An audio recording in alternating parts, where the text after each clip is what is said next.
when 45-year-old Timothy Schuster did not turn up for breakfast with his friend Mary Solis on the morning of the 10th of July 2003, everyone immediately started to panic. As Tim had recently lost his job and was going through a messy divorce and a custody battle with his wife, Larissa Schuster, police thought that maybe Tim had done something to harm himself. As the search for Tim continued, their hopes of finding him alive quickly disappeared, as they knew something was not right when his keys, wallet, car, and phone were found abandoned at his house. 5 days after his disappearance, everybody's worst fears were confirmed when devastatingly, Tim's half-dissolved body was found in a 55-gallon barrel filled with hydrochloric acid, hidden in a storage unit. Who owned this storage unit, and who had murdered Tim Schuster so brutally?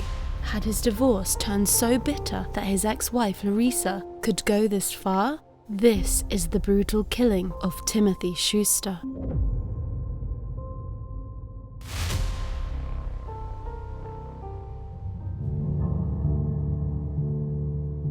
Larissa Foreman was born on the 1st of January 1960, and she grew up on a farm in Missouri. She went on to attend the University of Missouri and studied biochemistry. While studying, she worked as an aide at a hospital, and here she met a nurse called Timothy Schuster. Larissa and Tim quickly got together, and they married that same year in 1982. They had a daughter together called Kristen in 1985, and 4 years later, in 1989, they moved west to Fresno in California, where Larissa took a job as a biochemist at an agricultural research lab, and Tim took a job as a manager in the cardiology department at Fresno St. Agnes Medical Center.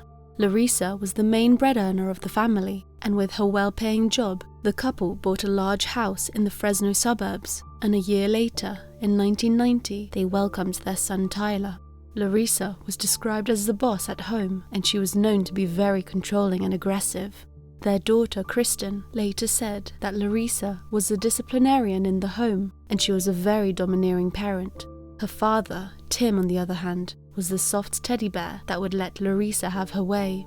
By 1997, Larissa noticed that the lab she was working at was starting to go downhill, so she decided to take matters into her own hands, and she opened her own laboratory called Central California Research Labs. Because of the family's success, they were then able to move to a larger home in Clovis in California in the year 2000. And by 2001, Larissa was earning twice Tim's annual salary. See if there's anybody home. Take your shoes off before you come in, please. Yeah, that's a typical request. And I'm going to turn the tour over to the boss. As Larissa kept very busy with her new lab, Tim's role at home became increasingly present, and he quickly became the person who was in charge of running the household. Larissa's standards were so high, however, that Tim struggled to meet them, and no matter what he did, it was never good enough for Larissa. By the time their daughter Kristen was a teenager, as any other normal teenager did at her age, Kristen began to start rebelling slightly, and Larissa was not happy. Without Tim's consent, Larissa decided to ship their daughter to Missouri so that she could stay with Larissa's parents. Tim was not happy with this, but naturally, Larissa made the final decision, and this caused a lot of tension between the couple. Over the next few months, Tim and Larissa started drifting more and more, and they soon stopped talking, and the pair essentially became two people living their own separate lives under the same roof. But Larissa had had enough, and she wanted Tim out.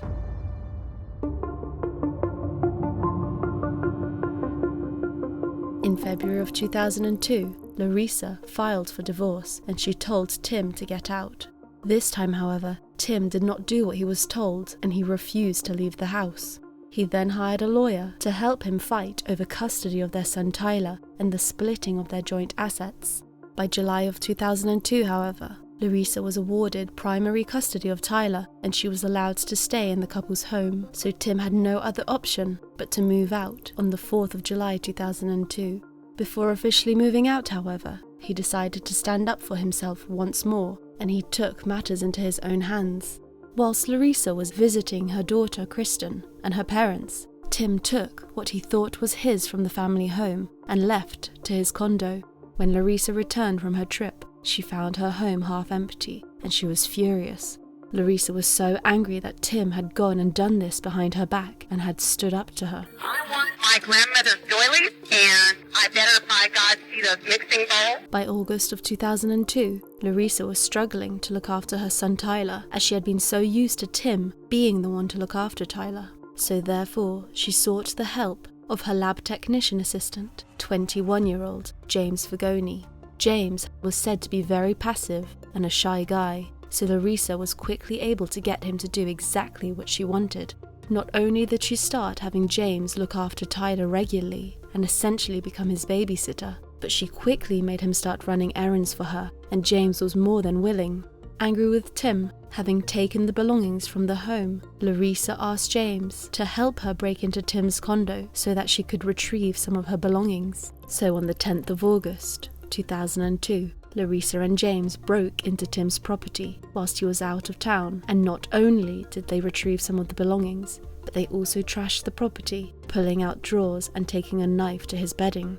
Tim also said that a report he had been using to document his involvement with Tyler for custody purposes was missing.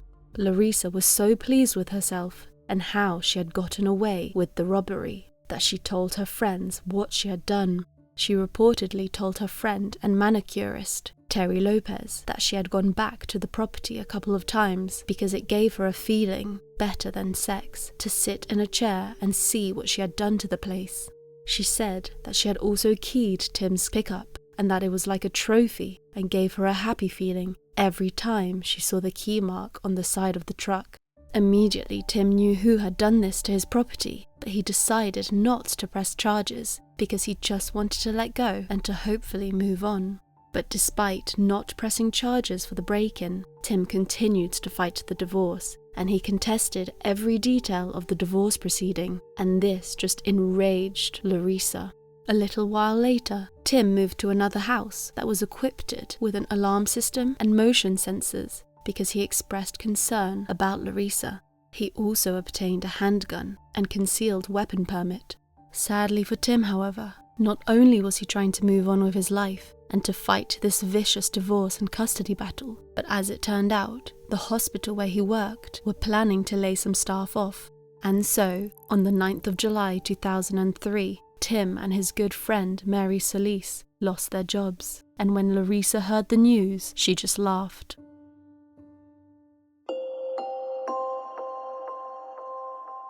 On the evening that Mary and Tim lost their jobs, they had dinner together.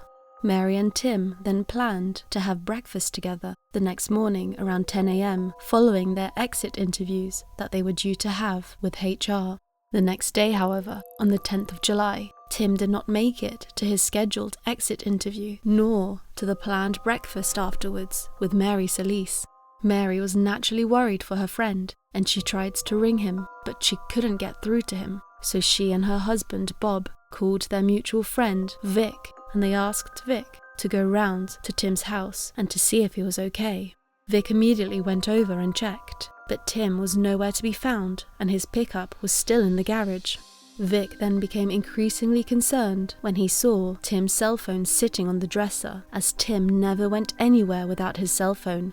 He always carried it around in case his children needed him. Later that day, Tim was supposed to retrieve his son Tyler from Larissa, but he never showed up. Vic then spoke to Mary and Bob Solis, and by that afternoon, they called the police, and officers were sent out to Tim's home. At the property, however, they could not find Tim dead or alive, but they did find his keys and wallet alongside his cell phone, which immediately raised more red flags. Despite everyone's fears that something bad had happened to Tim, or that Tim had maybe even harmed himself, Mary and Bob were told that they had to wait 24 hours to file a missing person report. So once the 24 hours were up, Mary and Bob filed an official missing persons report.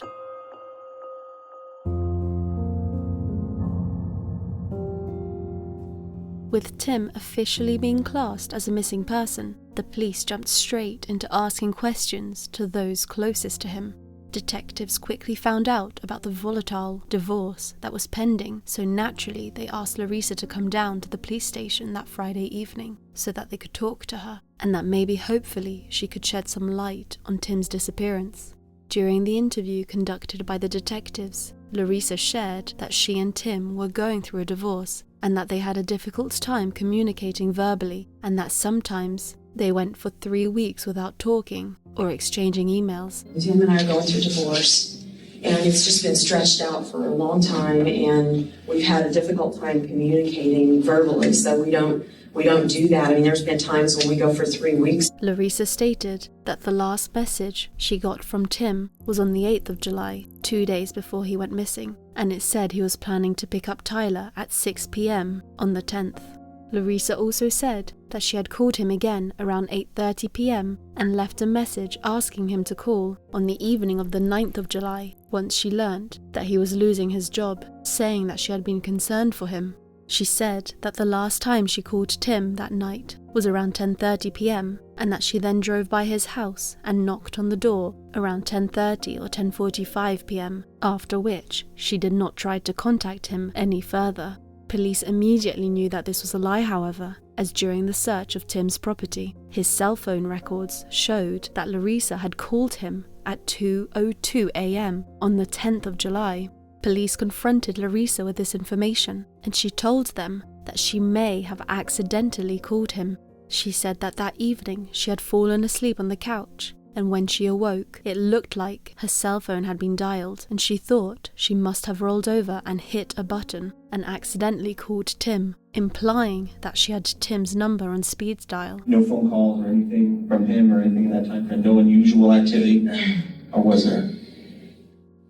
Not that I recall. I remember waking up on the couch and I had my cell phone and it looked like I might have hit a number or something. When asked to see her phone to check if Tim was indeed in her list of speed dials, Larissa pushed back. You have your cell No, phone? I don't. I don't have it here. Where's your cell phone at? I have it at home. At home? Yes. Frustrated and knowing that Larissa had lied, the interrogators took a break and went outside where they saw her car.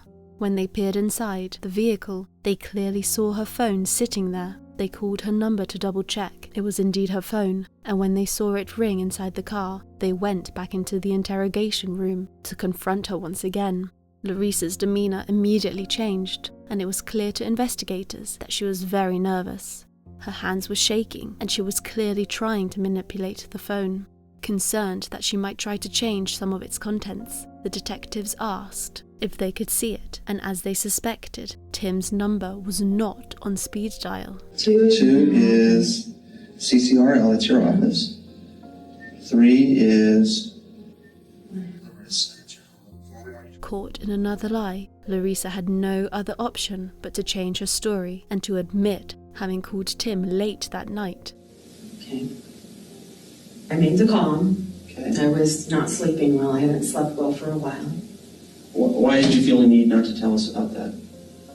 I don't know. Because I guess the call was so late at night, it seemed kind of...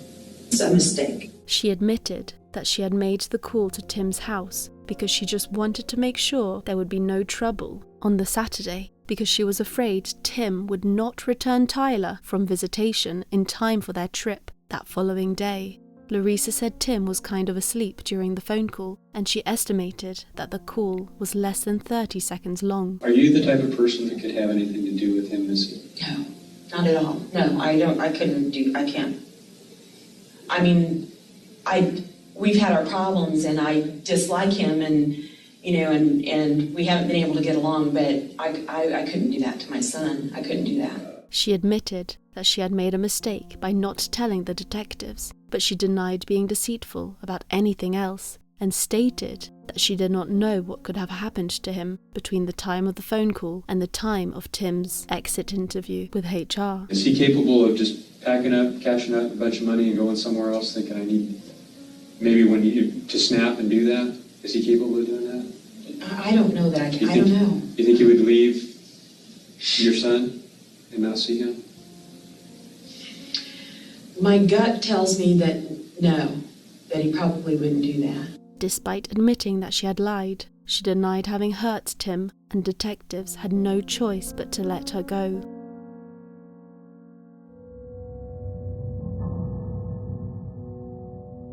The following day, on the Saturday, 12th of July, a shaken and nervous Larissa then spoke to her friend and colleague Tammy. She told Tammy that she thought the police had bugged her landline and that she was certain the police thought she had something to do with Tim's disappearance. Tammy told Larissa that if this was indeed the case and that they truly suspected her, they would probably issue a search warrant and look through her things at her home and at her place of work. Angrily, Larissa replied to her friend Tammy that they could not do that, as she was going out of town the next day with Tyler to Disney World and then to Missouri, but Tammy just told her that they indeed could. In that exact moment, Tammy said Larissa acted very strangely and abruptly told Tammy to look after Tyler because she needed to go to her office to take care of some things, including payroll and to pay some bills. Much to Tammy's frustration, Larissa left and headed to her office, disappearing for hours. Tammy kept calling Larissa whilst she was gone to tell her that she had plans that afternoon, so could not look after Tyler that much longer. Larissa finally answered her phone calls and told Tammy it was okay and that she could go home and leave Tyler because he would be fine. The next day, on Sunday, the 13th of July, Larissa and Tyler left on their trip.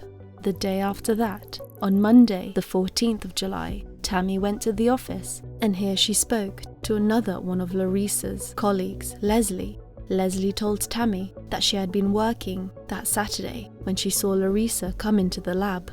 Larissa had then asked Leslie to rent her a U-Haul truck that afternoon in Leslie's name, not her own, and Leslie found this incredibly strange.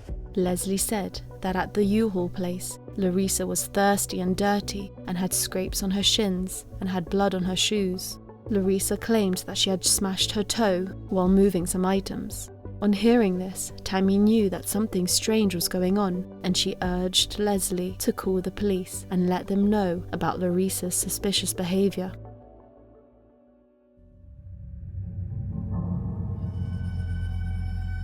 Following their questioning with Larissa, police also interviewed more people that had been close to Tim Schuster.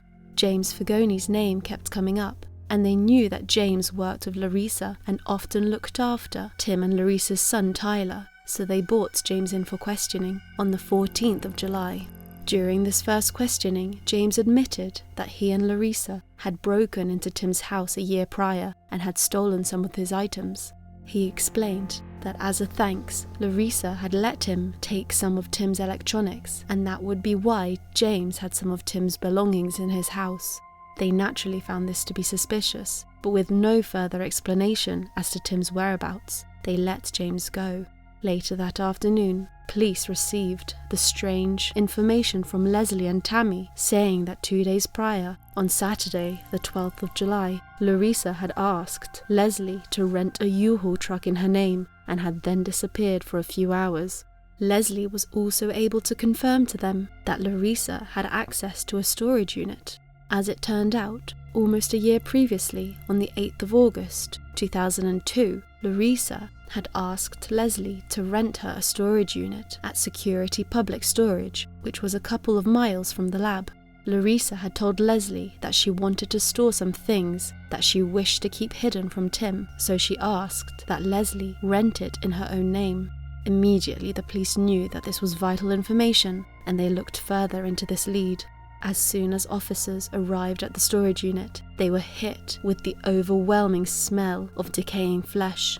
Inside the storage unit, they found a blue 55-gallon barrel, and they immediately knew this was where the smell was coming from. Inside the barrel, they found the partial remains of Tim Schuster floating in liquid, and this liquid was later identified as a mix of hydrochloric acid and the liquefied remains of Tim Schuster, as the rest of his body had dissolved by this point. With the remaining parts of Tim's body, an autopsy was conducted, and here they found the presence of another chemical, chloroform. They concluded that Tim's cause of death was the probable combined effects of acute chloroform exposure and hydrochloric acid immersion, although it was very possible that death resulted solely from the chloroform.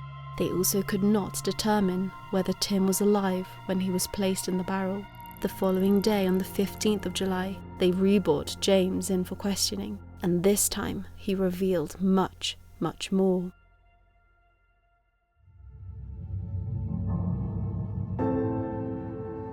During his police interrogation, James revealed that he and Larissa were responsible for the disappearance and murder of Tim Schuster. James admitted that on the night of July 9th, 2003, he and Larissa decided that they were going to teach Tim a lesson, and they went to his house with zip ties, a stun gun and chloroform. In order to get Tim to open the door, Larissa called him at 2:02 a.m. and lied to Tim, saying that their son Tyler was ill. This was the phone call police had found on Tim's cell phone. The pair then used chloroform and a stun gun.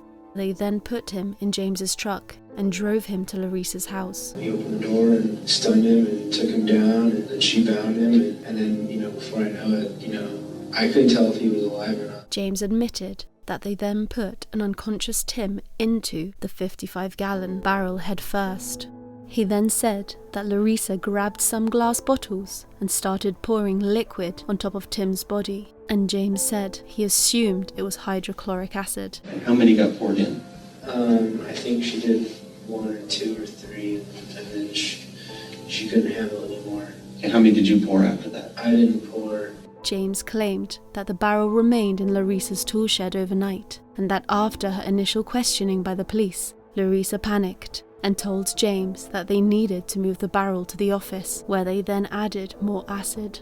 After Larissa spoke with her friend Tammy, James received another panicked call from her, telling him that they needed to move the barrel again, and she asked James to rent a U-Haul truck, but this time he refused. She was saying, get a friend to rent a truck or whatever, and I didn't want to, I wasn't going to, I didn't want to get pulled in any further. It was terrible enough as it is. James told the investigators that there was never any plan to murder Tim, they just wanted to teach him a lesson, but police knew otherwise, and they arrested James and charged him with first-degree murder.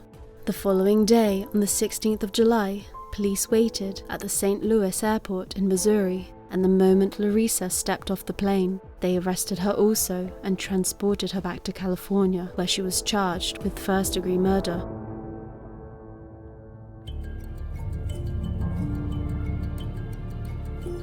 Despite her arrest, Larissa refused to talk, and she immediately got herself an attorney, so investigators had to find more evidence to go alongside James Fagone's confession. They found an empty glass bottle in James's bedroom, which he later confirmed contained the chloroform they had used. At Larissa's lab, they gathered files and computers and searched the premises, and here they found 6 empty acid bottles in a dumpster outside. They also conducted a forensic analysis of her office computer, and it showed that on the 13th of June, Larissa had conducted internet searches with the terms acid digestion tissues, acid digestion animal tissues, and sulfuric acid. They also found receipts for 3 cases of hydrochloric acid and 1 case of sulfuric acid, and each case contained 6 2.5-liter bottles. Although her lab had hydrochloric acid and sulfuric acid and acetate on hand, very little was used. In Leslie's experience, probably no more than 1 bottle of hydrochloric acid would be used in an entire year, so it was strange that the lab purchased so much. It was found that these orders were made between the 13th of June and the 2nd of July, all by Larissa Schuster. Larissa had also ordered an acid-resistant 55-gallon barrel back on the 30th of April, and this was sent to the lab. Staff immediately thought that this was bizarre, as this was not the type of barrel that the lab normally used. She told her staff that this barrel was for yard clippings, although she later asked a lab employee if he thought a body would fit inside it. That same month, a neighbor saw Larissa moving the blue barrel to the side of her garage. In her possession were 2 receipts from a store about halfway between her lab and the storage unit. Both receipts showed purchases made just after 7:30 p.m. on Saturday the 12th of July, including air fresheners. In her possession, they also found a card with the storage facility entry instructions and a code number, as well as all the physical evidence. It seemed that Larissa could not keep her mouth shut. A couple of times, Larissa told an employee that if she could kill Tim and get away with it, she would, and she once asked them if she knew anyone who would rough up Tim or kill him. Larissa had also told her manicurist and friend, Terry Lopez, that she prayed every night that Tim would die. She asked her colleague Leslie if her boyfriend knew anyone who could rough up somebody. She also told a fellow member of her church choir that she would do everything in her power to keep Tim from getting the business. She asked the barbecue repairman if he would go to Tim's house, stun him to the ground with a stun gun when he answered the door, and then flag her down, where she would be waiting a couple of houses away. Using James and Larissa's phone records, as well as the storage company's logs, the detectives managed to retrace her steps over the past 5 days, and the trail matched James's confession completely. It was also said that on the morning of the 10th of July, when Larissa arrived at work, she was complaining about her shoulder. She said she had hurt it by working out earlier that week. That same day, when Tim did not show up for the scheduled exchange custody of Tyler, Larissa also told Terry Lopez that she had a feeling the divorce was finally going to go her way.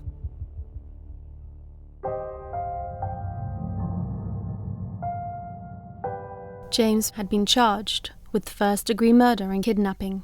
It was assumed that a plea agreement could be made with James so that he could testify in Larissa's trial, but he refused to make a deal. So they proceeded with prosecution, and he went to trial in November of 2006, before Larissa's scheduled court date. His defense was that Larissa was the mastermind of Tim Schuster's murder, and that he only acted as an accessory to murder after the fact, under duress, maintaining that Larissa had threatened his life. It was also revealed that James accepted $2,000 from Larissa in exchange for help with the slaying. Defense testimony came from James's friends, co-workers, and Larissa's friend and manicurist, Terry Lopez, all of whom stated that Larissa was a very controlling and forceful person. However, James had already confessed to the crime, which he had unsuccessfully tried to retract. Jurors were shown the video of James's police interrogation, where he said, "I held the barrel for her, put him in, poured all the solution, and she couldn't stand it. So she said, 'Put it on, the lid on.' So I helped her put the lid on, and she put it in the shed."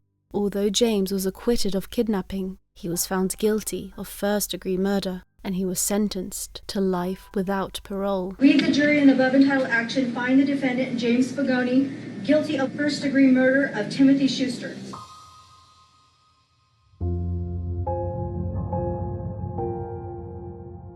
Larissa's trial began on the 22nd of October 2007, more than 4 years after she was charged. Her trial had to be moved from Clovis, California to LA due to the pre-trial publicity, as she had now been dubbed the Acid Lady by various media outlets. Not only did she have the benefit of the trial moving, but James was not on the prosecution witness list, as he had not accepted a plea agreement in return for testifying against her.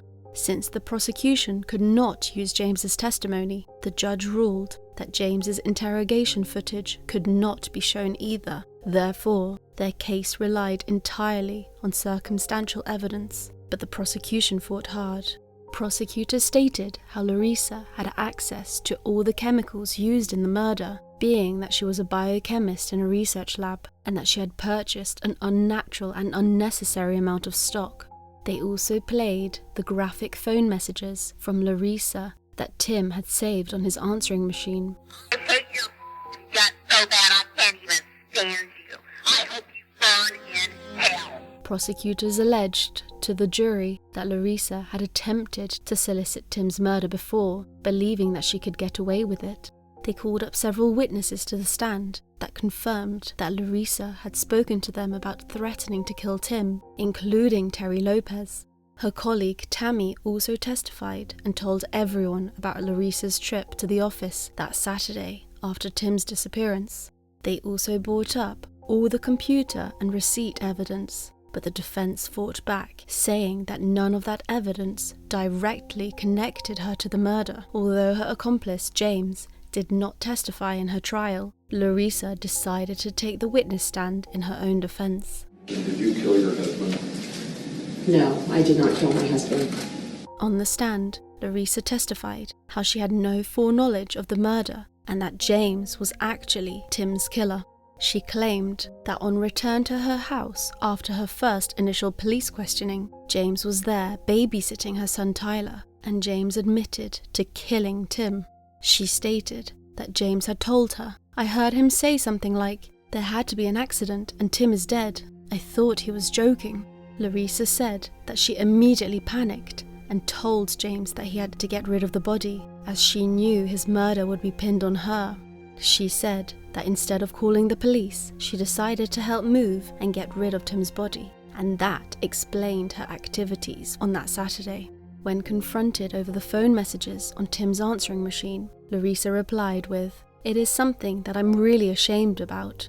You have to realize that is something, a result of many accumulative things." She also maintained that the reason for the large amount of chemicals at her lab were not to be used for the murder, but for a wholesale cleaning of the items at the lab. Larissa said she had ordered 3 cases of hydrochloric acid in the days leading up to the murder, but it was to be used to clean glassware at her lab.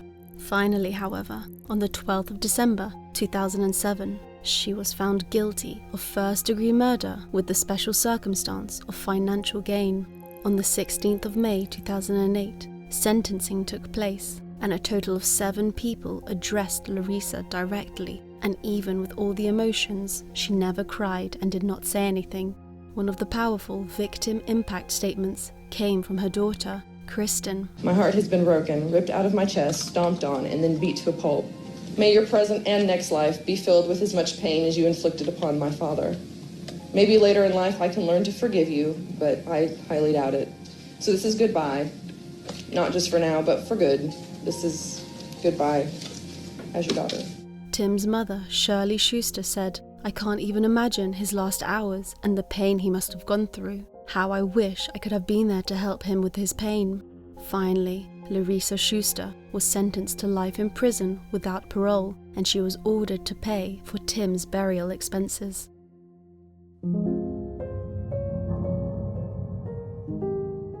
For a period, Larissa was housed at Valley State Prison for Women in California. However, she was later moved, and as of 2022, she is currently incarcerated in Central California Women's Facility. On the 9th of April 2021, Tim's brother Ted received a letter explaining that Larissa had sent a request to the office of California Governor asking for clemency. The letter explained that if Ted wanted to oppose the clemency application, he had to send a written statement to the district attorneys as soon as possible. Tim's brother Ted said he wasn't surprised when he received the letter, saying, "You just never knew when it would happen. She's playing the system again. She knows how to manipulate people. She did it with the guy who helped her.